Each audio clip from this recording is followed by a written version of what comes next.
He never swung a pickaxe, he never sifted through the mud, yet he drained California dry. 1849, the gold rush. The world went mad. Men murdered their own brothers for a handful of dirt. Every dreamer on the East Coast needed to get west, but the journey was a suicide mission. Cornelius Vanderbilt didn't care about the gold in the ground.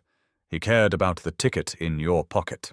He saw a line on the map that no one else saw, a shortcut through Nicaragua. It was a fever dream of malaria, venomous snakes, and jungle heat, but it saved 2 weeks of travel. He built the Accessory Transit Company. He charged desperate men $300 a seat to risk their lives. He was netting $1 million a year in pure profit. He was untouchable. So he did something rare for a man of his ambition. He took a vacation. He toured the royal courts of Europe on his yacht, the first true tycoon celebrity. But while the cat was away, the rats began to play.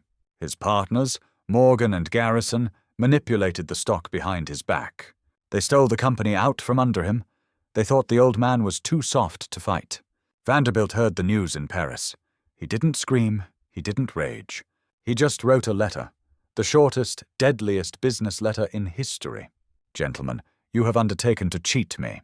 I won't sue you, for the law is too slow. I'll ruin you. He returned to New York with a vengeance. He bought a brand new fleet of faster ships. He christened it the Opposition Line, and he slashed prices to the bone. Morgan charged $300. Vanderbilt charged $100. He was bleeding them dry. Morgan panicked and dropped to $75. Vanderbilt laughed and dropped to $50. It was a race to the bottom of the ocean, and Vanderbilt had deeper pockets. Finally, Vanderbilt played the ace. He dropped the price to $35. It was now cheaper to cross the continent than to stay at home. Morgan's ships were empty. They were bleeding cash every hour of every day. They begged for mercy. They offered to pay him anything to stop the bleeding. Vanderbilt accepted. He forced them to pay him $40,000 a month just to leave town. He ruined them, just like he promised in the letter. He was now the undisputed richest man in America, the king of ships. But in 1862, he looked at his empire, and he sold it. All of it. Every ship. The entire fleet.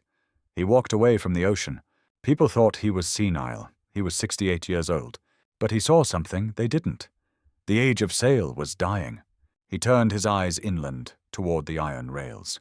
If you're not following the wise way forward, you won't see the hostile takeover in Part 3.